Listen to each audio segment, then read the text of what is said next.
Assalamualaikum warahmatullahi wabarakatuh dan selamat sejahtera kepada anak-anak pelajar matematik kelas cikgu iaitu kelas 3 amanah dan juga kelas 3 harmoni. Baik, untuk hari ini kita akan sambung bab yang ketiga iaitu matematik pengguna, subtopik simpanan dan pelaburan. Jadi pada hari ini kita akan belajar tentang faedah mudah dan juga faedah kompaun. Baik, objektif pembelajaran kita pada hari ini ialah yang pertama, mengira faedah mudah dan faedah kompaun. Jadi dalam video ini, kamu akan didedahkan dengan dua rumus. Macam mana kita nak mengira faedah mudah dan juga bagaimana kita nak mengira faedah kompaun. Jadi dua faedah ini adalah dua faedah yang berbeza. Yang kedua, baik, kita nak tengok kesan perubahan terhadap tempoh masa, kadar faedah dan juga kekerapan kompaun terhadap nilai simpanan. Jadi kita nak tengok perubahan yang berlaku sekiranya tempoh masa simpanan itu berbeza, ataupun kadar faedahnya nilai yang berbeza dan juga bilangan kekerapan kompaun yang berbeza. Kita nak tengok perbezaan jumlahnya tu nanti terhadap nilai simpanan kita tu. Okey, apa itu faedah? Faedah merujuk kepada ganjaran. Ganjaran yang dibayar oleh pihak bank kepada penyimpan. Maksudnya, sekiranya kita simpan duit di dalam bank, setiap tahun bank akan memberikan faedah kepada penyimpannya. Jadi, ada dua jenis faedah yang akan diberikan oleh pihak bank, iaitu yang pertama faedah mudah, yang kedua faedah kompaun. Jadi ini yang kita nak belajar ini. Kita nak tengok perbezaan antara faedah mudah dan juga faedah kompaun. Baik, kita pergi dahulu kepada faedah mudah. Faedah mudah ialah ganjaran yang diberikan kepada penyimpan mengikut suatu kadar tertentu ke atas jumlah wang simpanan, iaitu prinsipal untuk suatu tempoh masa dalam tahun yang tertentu. Jadi faedah mudah ni adalah faedah yang diberikan kepada orang yang menyimpan duit ke dalam bank, mengikut kadar yang tertentu berdasarkan kepada jumlah asal. Jadi rumus bagi faedah mudah adalah I sama dengan PRT. I sama dengan P darab dengan R darab dengan T. I itu apa? I adalah interest, iaitu jumlah faedah. Ini yang kita nak kira, berapa jumlah faedah. P merujuk kepada principal. Principal adalah jumlah simpanan, berapa wang yang kita masukkan ke dalam bank. R merujuk kepada rate, iaitu kadar faedah bagi setahun. Berapa peratus keuntungan yang diberikan oleh pihak bank. Dan juga T merujuk kepada time, iaitu tempoh masa. So berapa tahun kita simpan duit ke dalam bank. Jadi rumus ni awak kena ingat dan juga awak kena hafal. P darab R darab dengan T. Yang ni adalah faedah mudah. Kita tengok kepada contoh soalan. Baik, Encik Badrul menyimpan sebanyak 5,000 di bank dengan kadar faedah 3% setahun bagi tempoh 2 tahun. Hitung jumlah faedah yang akan diperoleh Encik Badrul bagi tempoh 2 tahun tersebut. Baik, jadi awak kena tahu faedah mudah rumusnya adalah I sama dengan PRT. P darab R darab dengan T. Jadi pada soalan ini awak kena keluarkan perwakilan dia ni. P merujuk kepada apa, R dan juga T. P ni adalah jumlah simpanan. Dalam soalan ini berapa jumlah simpanannya? Ini kan, Badrul menyimpan sebanyak 5,000. So, P ini merujuk kepada RM 5,000 jumlah simpanan. Okey, dengan kadar faedah 3% setahun. Okey, kadar faedah merujuk kepada R. So, nilai R dia sama dengan 3%. Okey, bagi tempoh 2 tahun.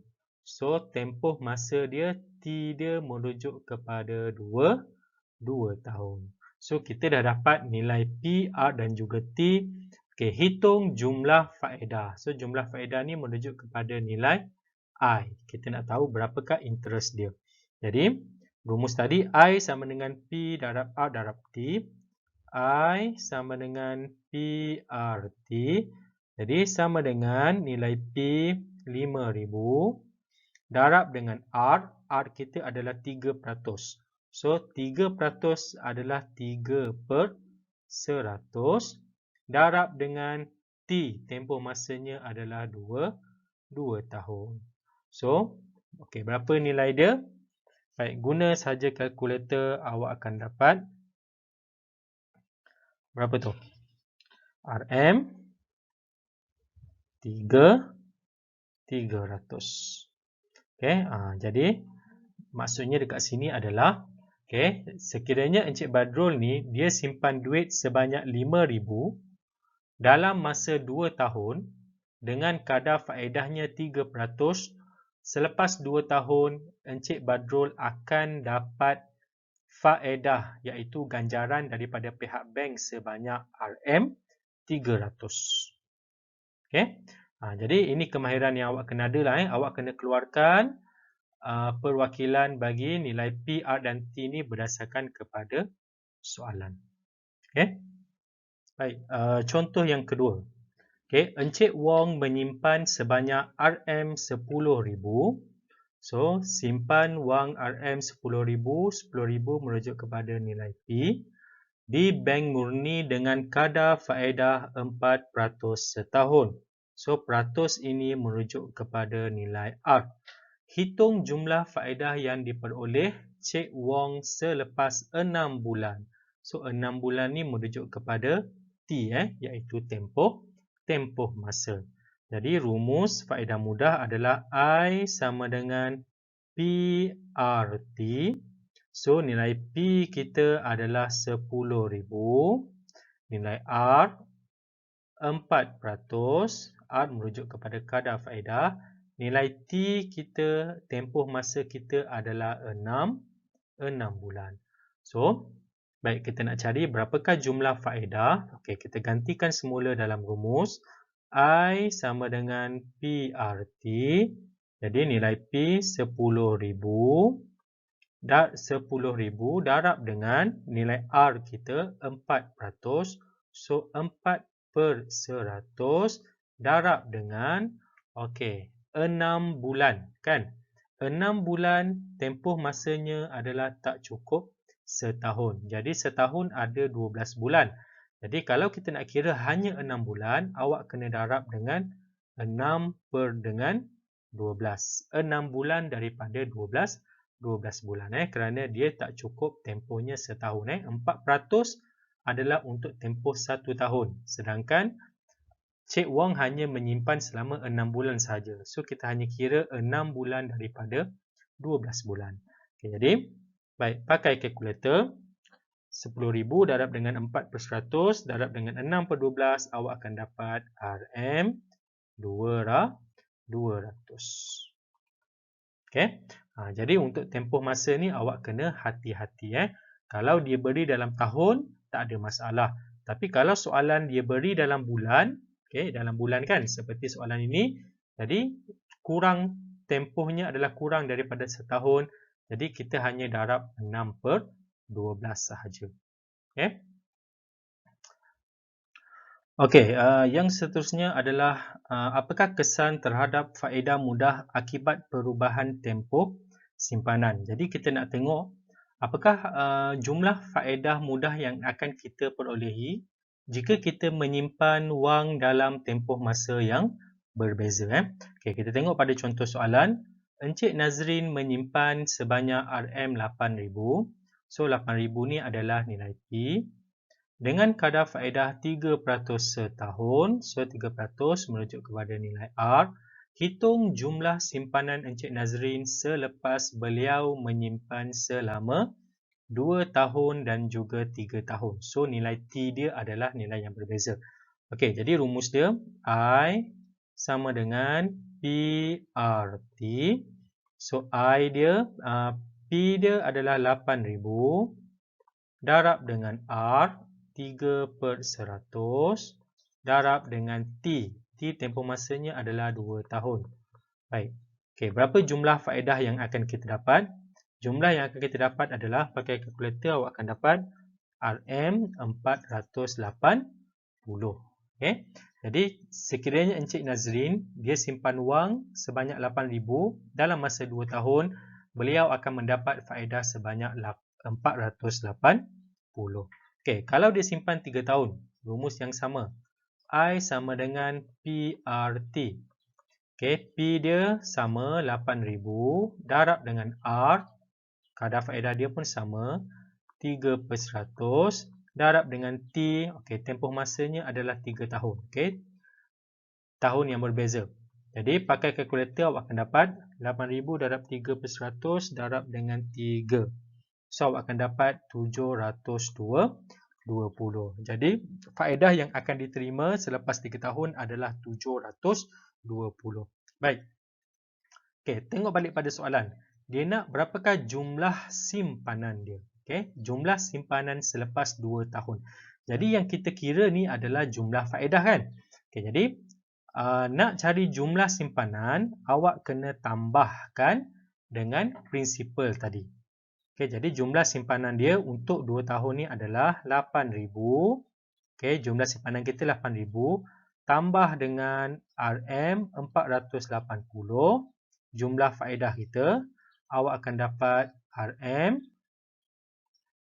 84. Saya tulis kat bawah ni awak akan dapat RM 8,400. Okey, awak akan dapat 8,400. Okey, manakala kalau dia simpan 3 tahun dalam masa 3 tahun. Okey, yang ni Jadi prinsipal dia tadi nilai asalnya 8,000 tambah dengan faedah yang dia dapat RM 720. Okey, jadi awak akan dapat RM 8,720. Okey, jadi awak tengok perbezaan dia Selepas 2 tahun, okey, selepas ditambahkan dengan faedah yang diperoleh, jumlah duit yang Encik Nazrin ada selepas daripada 2 tahun adalah 8,400. Manakala dia simpan lebih lama lagi, iaitu selama 3 tahun, jumlah simpanannya selepas 3 tahun adalah 8,720. Jadi apa kesimpulan yang kita boleh buat? Okay. Kesimpulan yang kita boleh buat adalah semakin lama tempoh simpanan, maka jumlah faedah yang diterima juga semakin tinggi kan. Kalau kita simpan lagi lama duit di dalam bank, jumlah faedah yang akan diterima juga akan semakin tinggi. Itu yang kita katakan sebagai kesan dia. Kesan sekiranya perubahan terhadap tempoh simpanan. Okey, boleh? Okey, kesan yang kedua kesan jika kadar faedah yang diberi berbeza bagi prinsipal yang sama. Okey, bagi situasi ni kita nak tengok sekiranya jumlah simpanan sama tetapi kadar faedah yang berbeza, okey, apa yang berlaku kepada jumlah faedah yang akan kita dapat? Okey, Puan Melin menyimpan sebanyak 5,000. So 5,000 itu merujuk kepada nilai P Okey, yang ni adalah nilai P. 5,000 adalah P. Berapakah jumlah simpanan Melin selepas 1 tahun? 1 tahun merujuk kepada T, tempoh masa. Okey, jika kadar faedah yang diberikan ialah 5% dan juga 6%. So yang berbeza dekat sini adalah nilai R R dia 5% dan R yang satu lagi adalah 6%. Okey, awak tengok kepada pengiraan dia. Baik, jumlah simpanan sama. Okey, 5,000. Tetapi kadar faedah yang berbeza. Satu 5%, satu lagi 6%. Tempoh simpanan sama. Jadi jumlah faedah yang akan diterima ialah sekiranya 5% kadar faedah. Faedah yang akan dapat adalah 250. Manakala sekiranya kadar faedah naik kepada 6%, maka jumlah faedahnya adalah 300. Jadi kesimpulan yang sama juga kita boleh buat adalah sekiranya jumlah faedah sekiranya kadar faedah meningkat, maka jumlah faedah yang diterima juga akan meningkat. Okey. Baik, saya tulis sini. Okey, kalau kadar faedah meningkat, maka jumlah pulangan dia ataupun jumlah faedah yang akan kita terima juga akan meningkat. Okey. Baik, jadi dekat sini sebenarnya Puan Meli ni dia boleh buat keputusan sama ada dia nak memilih bank yang mana. Jadi dalam situasi awak pun nanti pun sama kalau kita nak dapat faedah yang lebih tinggi, maka kita perlu pilih bank yang menawarkan kadar faedah yang lebih tinggi. Sebab di pasaran bank kadar faedah yang diberikan oleh bank ni adalah berbeza-beza. Ada bank yang menawarkan kadar faedah yang tinggi, ada bank yang menawarkan kadar faedah yang lebih rendah. Jadi kalau awak akan datang, awak nak simpan wang ke dalam bank, awak pilihlah bank yang memberikan pulangan ataupun kadar faedahnya yang lebih tinggi. Faedah yang kedua ialah faedah compound. Apa itu faedah compound? Faedah yang dihitung berdasarkan prinsipal dan juga faedah yang terkumpul daripada tempoh penyimpanan sebelumnya. Jadi dalam pengiraan faedah compound ini, jumlah faedah dikira berdasarkan kepada prinsipal tambah juga dengan faedah yang telah diperolehi sebelum ni. Dia berbeza dengan faedah mudah. Tadi kita dah belajar tentang faedah mudah. Faedah mudah, saya tulis kat sini. Faedah mudah kita hanya kira daripada prinsipal saja. Prinsipal iaitu jumlah simpanan kita terus darab dengan rate dia iaitu kadar faedah dia kan. Dia berbeza dengan faedah compound. Faedah compound macam mana kita nak kira dia? Bagi faedah compound, nilai prinsipal kita akan tambah dulu dengan faedah yang telah kita dapat itu, baru kita darab dengan dia punya rate dia iaitu kadar faedah dia. Itu yang dikatakan sebagai faedah compound. Tak apa, nanti kita akan tengok contoh soalan nanti baru awak lebih faham. Baik, jadi kekerapan pengkomponan ke atas prinsipal ni dia boleh jadi berbeza. Maksudnya dekat sini adalah faedah yang diberikan kepada penyimpan. Kalau faedah compound ini dia boleh contohnya di compound setahun sekali. Dia boleh compound itu diberi setahun sekali ataupun faedah itu boleh diberi 3 bulan sekali. Ada juga 2 bulan sekali. Ada juga compound setiap bulan. Dia bergantung kepada situasi. Baik, jadi rumus bagi faedah compound, MV ni merujuk kepada nilai matang ataupun jumlah simpanan sama dengan P adalah principal, darab dengan 1 tambah R per N tutup kurungan kuasa dengan NT. P merujuk kepada principal, jumlah simpanan. R adalah kadar faedah, sama rate dia adalah kadar faedah. N, N ini merujuk kepada bilangan kali faedah di compound dalam masa 1 tahun. Okey, yang ni dia bergantung kepada situasi. So, kita kena fahamlah. Kalau dia kata 3 bulan sekali, maksudnya dalam setahun, bilangan kali faedah itu adalah sebanyak 4 kali. Okey. Kalau dia kata 2 kali setahun, okey, maksudnya dekat sini bilangan kali faedah di compound itu adalah sebanyak 2 kali. Okey, ini pun sama. Kita akan tengok situasi soalan nanti baru kita akan faham nilai N dia tu. Manakala nilai T dia, okey, sama macam tadi, T merujuk kepada time, iaitu tempoh dalam tahun. Okey. Baik, so rumus ni awak kena hafal lah. MV sama dengan P dalam kurungan 1 tambah R per N kuasa dengan NT. Jadi apabila kita menggunakan rumus bagi faedah compound ini, kita akan dapat terus jumlah simpanan. Okay, jumlah simpanan tu maksudnya principal tambah dengan jumlah faedah. Okay.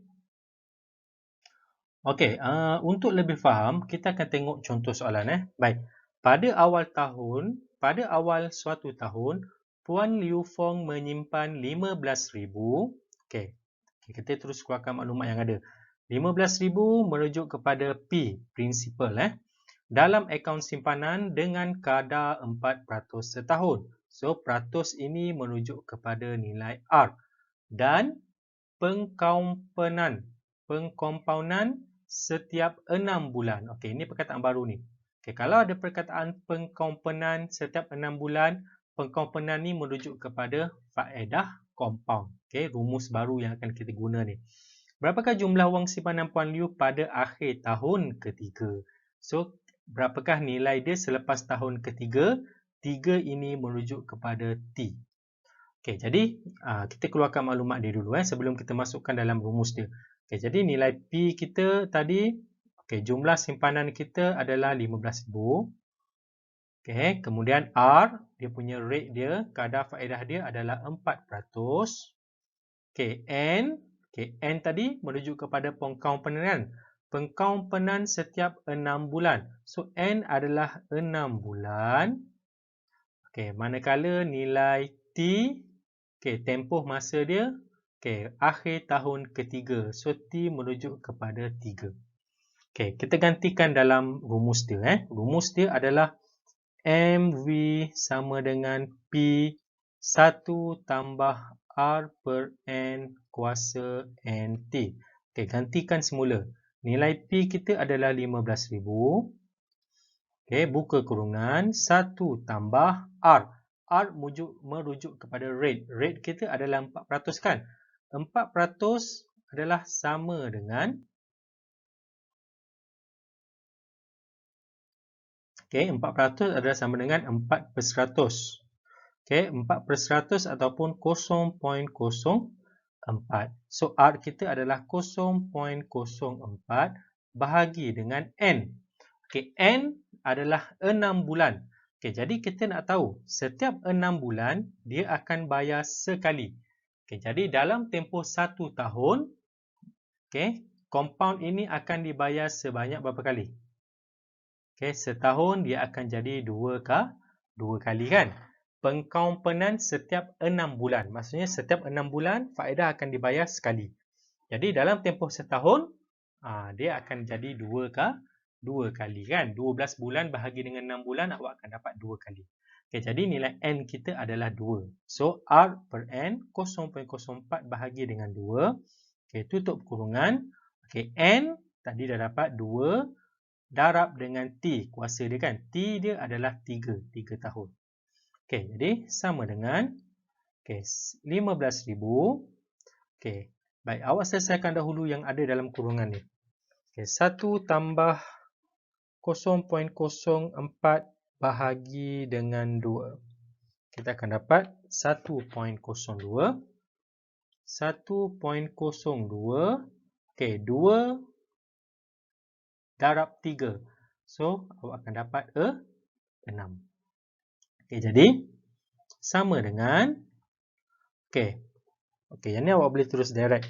15,000. Okey, buka kurungan 1.02 pakai kalkulator tutup kurungan kuasa dengan 6. Jadi awak akan dapat 16892 16892.436 ada nombor lagi kat belakang kan. Okey, jadi jawapan akhir awak adalah baik, nilai yang kita dapat ini sebenarnya dalam RM.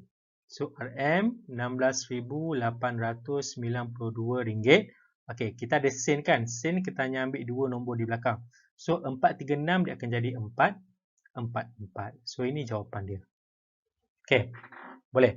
Baik, apa maksudnya kat sini Okey, setelah kita kira kan, asalnya kalau kita tengok balik pada soalan kan, asalnya Puan Liu Fong ni dia simpan 15,000. Okey, dia simpan asalnya 15,000. Selepas 3 tahun, jumlah simpanannya dah jadi RM16,892.44. Jadi apabila kita menggunakan faedah compound ini, kita akan dapat terus jumlah wang simpanan setelah ditambah dengan faedah simpanan. Okey. Jadi baik, berapa jumlah faedah yang dia dapat? Kalau kita nak tahu jumlah yang kita dapat, kita tolak je lah kan. Okay, RM16,892.44. Okay, tolak dengan nilai asal disimpan 15,000. So kita akan dapat berapa ni? RM. Kita akan dapat 1892.444. Okay. Jadi maksudnya kan, dalam masa 3 tahun, jumlah faedah yang diterima oleh Puan Liu ni adalah sebanyak RM1,892.44. Okay. Ini yang dikatakan sebagai faedah compound. Okay. Faedah compound ini adalah faedah yang dibayar daripada prinsipal yang ditambah dengan faedah simpanan. Okay. Lepas ni kita akan tengok mana yang lebih untung sebenarnya. Adakah faedah mudah lebih untung ataupun faedah compound yang lebih untung. Okay, kita akan tengok contoh soalan nanti. Okay, jadi setakat ni saya faham Okay. Baik. Okay, kita pergi kepada contoh yang kedua. Baik, sebuah bank menawarkan kadar faedah 5% setahun untuk simpanan dalam akaun. Okay, kita keluarkan maklumat terus. Menawarkan faedah 5% setahun. So 5% ini merujuk kepada R untuk simpanan dalam akaun simpanan tetap. Jika Puan Wahidah menyimpan 10,000, so jumlah simpanan dia adalah P, principal, pada awal tahun. Berapakah jumlah wang dalam akaun simpanan tetap beliau pada akhir tahun jika faedah dikompaundkan 3 bulan sekali? Okay. So ini nilai N dia kan? Okay, 3 bulan sekali dan juga sebulan sekali. Okay, baik, berapa tempoh simpanan dia? Okay, dia simpan awal tahun dan juga dia nak tahu baki pada akhir tahun. Jadi nilai T kita, tempoh simpanan kita hanyalah 1 tahun. Okay, baik, saya tulis semula rumus dia. Okay, rumus yang akan kita guna adalah compound. Jadi MV sama dengan P buka kurungan 1 tambah R per N kuasa dengan NT. Okey, nilai P. Prinsipal tadi adalah 10,000. Okey, buka kurungan 1 tambah R. Okey, R kita berapa tadi? 5% kan? 5% adalah 0.05 bahagi dengan nilai N kita. Ini N kita. Kalau 3 bulan sekali. Kalau 3 bulan sekali, setahun berapa kali? Jadi 12 bulan bahagi dengan 3 bulan. So kita akan dapat 4 kali. So nilai N dia adalah 4 tutup kurungan NT. So 4 darab dengan T. Tempoh masa kita hanyalah setahun saja. So 1.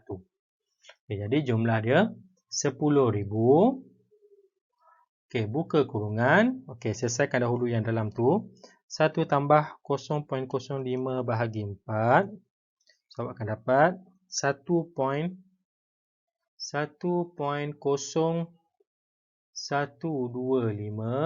kuasa dengan 4 darab 1, 4. So, sama dengan, kita akan dapat jawapannya RM. Jadi, 10,000 buka kurungan 1.0125 kuasa dengan 4. Awak akan dapat RM 10509. Kita ambil 2 saja titik perpuluhan 45. So ini jawapan dia. Baik, tak apa, awak renungkan semula, nanti awak akan nampak. Baik, untuk sebulan sekali. Rumus yang sama tadi. MV sama dengan P1 tambah R per N kuasa dengan NT. P sama tadi, 10,000 buka kurungan 1 tambah R, kadar faedah dia 5% kan.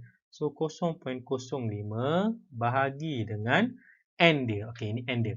N dia kalau dia kata sebulan sekali. Jadi setahun berapa kali? Sebulan sekali, jadi setahun adalah 12 kali.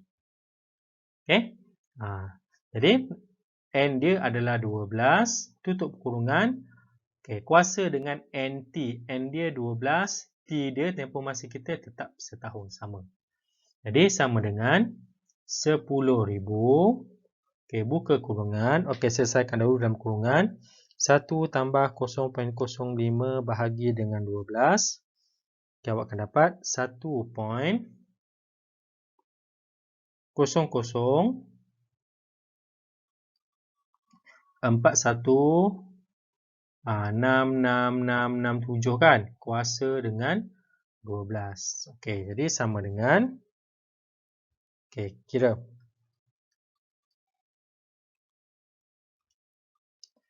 Kuasa dengan 12. Tekan di kalkulator. Awak akan dapat RM 10511.662. So awak akan dapat nilai ni. Baik, apa maksud dekat situ? Baik, kalau awak tengok perbezaan dia kan. Bezanya hanyalah pada jumlah yang dikompaundkan sahaja. Kalau soalan A ni, jumlah yang dikompaundkan adalah 3 bulan sekali. Maksudnya dalam tempoh 1 tahun, faedah akan diberi sebanyak 4 kali. Jadi kalau dia beri faedah sebanyak 4 kali, iaitu 3 bulan sekali, jumlah simpanan pada akhir tahun Puan Wahidah adalah sebanyak RM10,509.45. Manakala sekiranya faedah kompaun itu diberikan setiap bulan, iaitu sebulan sekali, jadi setahun adalah 12 kali. Kalau kita buat pengiraan dia, kita akan dapat RM RM10,511.62. Jadi apa kesimpulan yang boleh kita buat dekat sini adalah, semakin tinggi kekerapan kompaun, semakin banyak kompaun itu diberikan dalam tempoh 1 tahun, nilai jumlah simpanan pada masa akan datang juga akan meningkat. Itu maksudnya kan. Baik. Boleh? Baik, sekarang ni kita tengok perbezaan faedah yang diperolehi sekiranya dua situasi yang berbeza, iaitu faedah mudah dan juga faedah kompaun. Kita nak tengok dekat sini yang mana lebih menguntungkan kepada penyimpan. Contoh soalan. Encik Alex menyimpan wang sebanyak 6,000 dalam akaun simpanan tetap di Bank Berjaya selama 2 tahun dengan kadar faedah 6% setahun. Apakah perbezaan di antara jumlah faedah yang diperolehi Encik Alex jika beliau diberikan faedah kompaun dengan pengkompanan 4 bulan sekali berbanding dengan faedah mudah? Okey, kalau kita buat pengiraan bagi faedah mudah, okey, faedah mudah adalah I sama dengan PRT. So, P kita adalah prinsipal tadi. Okey, prinsipal dekat sini kan. P kita merujuk kepada 6,000. Kadar faedah 6% merujuk kepada R. Okey, manakala tempoh simpanan merujuk kepada T. Okey, 2 tahun merujuk kepada nilai T, tempoh simpanan. Jadi bagi pengiraan faedah mudah, okey, I sama dengan PRT. So 6,000 darab dengan 6% darab dengan 2. Okey, jumlah bagi faedah mudah adalah RM720. Okey, baik.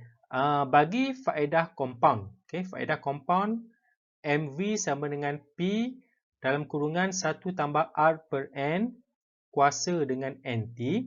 Okey, nilai P kita adalah 6,000.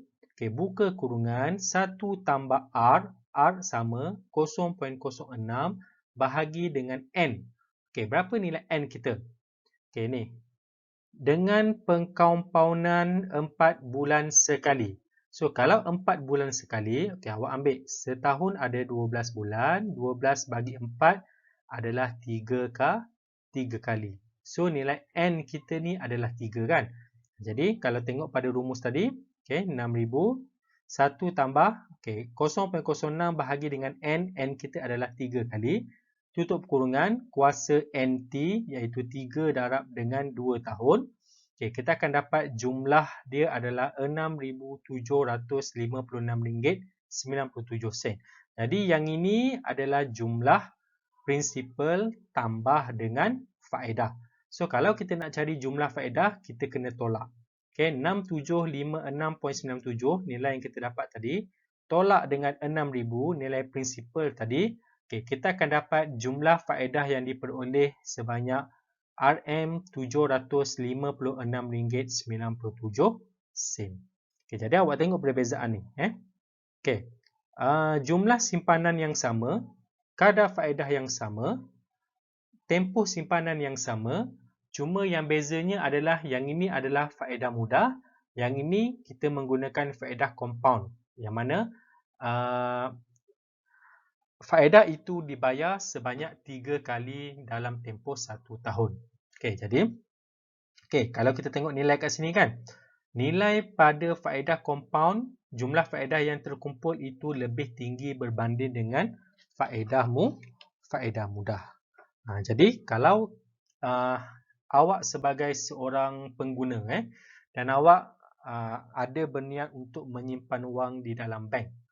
Okay, jadi kalau pihak bank memberi tawaran kepada awak untuk memilih sama ada faedah mudah ataupun faedah compound. Okay, yang lebih menguntungkan kita adalah faedah compound.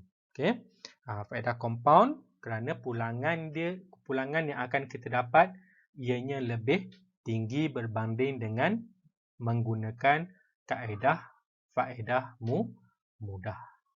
Okey. Okey, ada sedikit info tentang sistem perbankan Islam Okey, Malaysia, kalau di Malaysia kita memang ada bank-bank yang menawarkan sistem perbankan Islam contohnya Bank Islam kan. CIMB Bank pun dia ada CIMB Islamic Banking Maybank pun dia ada sistem perbankan Islam sebenarnya sistem perbankan ni dia ada dua. Satu kita sebut sebagai konvensional dan satu lagi adalah sistem perbankan Islam. Okey, jadi bagi sistem perbankan Islam, sistem ini berdasarkan hukum Islam iaitu menurut hukum syarak Jadi dalam perbankan Islam kita bersandarkan kepada Al-Quran dan hadis. Baik, yang kedua bagi ciri-ciri sistem perbankan Islam, risiko diuruskan mengikut perjanjian. Jadi kalau awak menyimpan kalau awak menyimpan wang di dalam perbankan Islam, dia ada janji dia ada perjanjian antara penyimpan dan juga pihak bank. perjanjian ini merujuk kepada risiko lah. Risiko ni maksud kepada kemungkinan buruk yang berlaku. Contohnya sekiranya bank mengalami kerugian. Jadi bank perlu membuat perjanjian terlebih dahulu sama ada siapa yang akan menanggung kerugian tersebut. Sama ada pihak bank yang akan menanggung ataupun pihak penyimpan yang akan menanggung kerugian, ataupun mengikut perjanjian ini untung ataupun rugi akan dikongsi bersama-sama. Risiko ni akan ditanggung bersama-sama. Okay, jadi sistem perbankan ni perbankan Islam ni dia lebih jelas lah supaya dia tak merugikan sesetengah pihak. Okay, yang ketiga, mengikut prinsip keadilan, halal dan perkongsian keuntungan dan tanpa riba. Ini adalah ciri-ciri yang ditawarkan oleh perbankan Islam lah. Jadi setiap pelaburan yang kita buat di dalam bank tu, dia mestilah konsep dia mesti halal lah. Jadi orang Islam ni kan, dia mesti tahu halal dan juga batas-batas bagi haram kan. Sama juga dengan perkongsian keuntungan. Perkongsian keuntungan antara penyimpan dan juga pihak bank, dia mesti jelas. Dia mesti bersikap adil. Dia tak boleh keuntungan itu hanya dinikmati oleh pihak bank saja. Dia mestilah mengikut konsep Islam, dia mesti adil. Adil kepada semua. Okey, yang seterusnya, tidak menentukan kadar pulangan pada peringkat awal penyimpanan.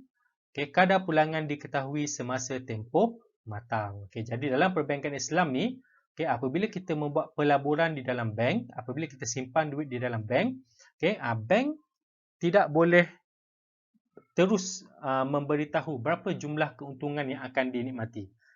Kecuali bank itu akan pada berakhirnya tempoh matang ataupun berakhirnya sesuatu tempohan, barulah kita tahu berapa jumlah keuntungan yang akan dapat. Kalau konvensional, kalau sistem konvensional ni dia tak. Sistem konvensional ni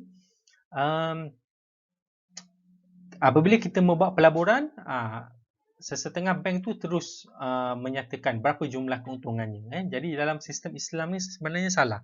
Dia mesti dapat dahulu untung, baru nyatakan berapa jumlah keuntungan yang kita dapat. Dia tak boleh nak menentukan jumlah keuntungan tu awal, sedangkan pelaburan itu belum lagi dibuat. Itulah antara ciri-ciri bagi sistem perbankan Islam. Kalau awak nak tahu maklumat dengan lebih lanjut dengan sistem perbankan Islam ni, awak boleh layarilah laman web kan, awak pergi bank Islam kan, awak boleh baca ciri-ciri yang ditawarkan oleh perbankan Islam. Jadi saya rasa kalau dekat Malaysia ni kan, semua bank-bank yang ada pun ada bank yang berkonsepkan Islam ni. RHB Bank pun ada. Dia ada Islamic Bank dia. Bukannya bank Islam sahaja. CIMB, Maybank, Ambank, dia ada cabang bagi sistem perbankan Islam. Jadi nanti akan datang nanti awak boleh pilih. Kalau awak sebagai seorang yang menganut agama Islam kan, inilah yang awak kena pilih kan, bank Islam. Okey, jadi untuk video kali ini sampai sini saja. Awak rujuk latihan yang akan cikgu berikan nanti. Jadi sebarang soalan dan masalah, awak boleh PM cikgu. Setakat ini saja untuk kali ini. Sekian, terima kasih.